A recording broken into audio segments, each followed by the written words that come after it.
আসসালামু আলাইকুম। এখন আমি মূলত আছি আমার বাড়ির পাশে বলতে হাফ কিলোমিটারের মধ্যে একটা হাই স্কুল হয়েছে, নতুন হাই স্কুল। মানে আপনার হচ্ছে চলন বিল উচ্চ বিদ্যালয়। আমি এখন আছি সেই স্কুলের সামনে, আপনাদেরকে দেখাচ্ছি। দেখেন এই যে পাশে মানে নতুন একটা স্কুল করা হয়েছে আমাদের। এই যে এই পাশে দেখেন, এই যে নতুন একটা স্কুল। আমি আছি বর্তমানে এখন এই স্কুলের সামনে। আপনাদেরকে আমি ভালো কিছু মানে বলার জন্য আজকের ভিডিওটি করা। মানে স্কুল দেখতে আসলাম, স্কুল দেখতে আসে আমার একটি কথা বারবার মনে পড়ে যায়। একটি কথা বারবার মনে পড়ে যাচ্ছে। মানে স্কুল দেখতে আসা যে কথাটি আমার হচ্ছে যে বারবার মনে পড়ে যাচ্ছে, সেটি হচ্ছে আমার দেখেন এখন নিচের দিকে তাকায় একটু হাঁটতে হচ্ছে, কারণ রাস্তাটা অনেকটাই খারাপ। স্কুল দেখতে আসা যে কথাটি আমার বারবার মনে পড়ে যায়, মানে আমরা অনেকেই কিন্তু অনেক সময় খালি শুনছি যে সব শিক্ষা বইয়ের পাতা থেকে না, কিছু শিক্ষা বাস্তব জীবন থেকে নিতে হয়। আসলে সেই বাস্তব জীবনটা কি কেউ কি আপনাদের কখনো বলছে? আসলে কখনো বলে নাই। আসলে বর্তমানে বাস্তব জীবনটা হচ্ছে এরকম, মানে আপনার শিক্ষা নিতে হবে নিজের আত্মীয় এবং আপনজন। আপনার যারা আত্মীয় আছে, আপনজন আছে, এখানে তাদের কথাই বলা হচ্ছে। মানে বলা হচ্ছে যে সব শিক্ষা বইয়ের পাতা থেকে নয়, কিছু শিক্ষা বাস্তব জীবন থেকে নিতে হয়।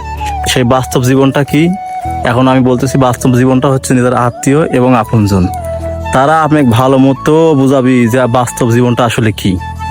মূলত হচ্ছে যে ঘুরতে আসা বন্ধু বান্ধব ডাকাডাকি করতেছে। ভিডিওটা বেশি লং করতে পারলাম না। যাই হোক, আপনাদেরকে দেখাচ্ছি যে কিছু প্রতিবন্ধী টিকটকার, এদেরকে দেখাচ্ছি।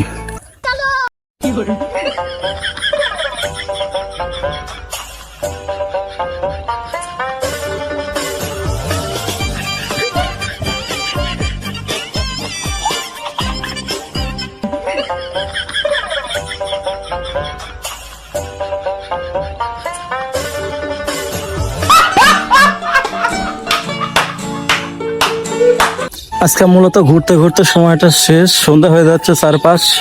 এই জন্যে মানে ভিডিও টিডিও করতে পারলাম না, এখন বাড়ির দিকে ফিরে যাচ্ছি। তবে যাওয়ার মুহূর্তের আগে একটি কথা, সেটি হচ্ছে যে জীবনে খারাপ সময় আসাটাও হচ্ছে যে আল্লাহ তাআলার একটি নিয়ামত। আপনার জীবনে যদি খারাপ সময় না আসে, তাহলে আপনি কখনোই বুঝতে পারবেন না আপনার আশেপাশের বা আপনার আত্মীয় আপনজন যারা আছে তাদের দুর্ব্যবহার বা খারাপ ব্যবহার এগুলো কেমন হয়। ঠিক আছে, আপনার এই জন্য আপনার জীবনে সব থেকে দরকার যেটা, সেটা হচ্ছে খারাপ সময়। সেটা আপনার জীবনে আসাটা অনেক প্রয়োজন, আসাটা অনেক দরকার। এটা আসলে পরে সবসময় ধৈর্য ধারণ করবেন, কখনো নিরাশ হবেন না, এটাই হচ্ছে কথা।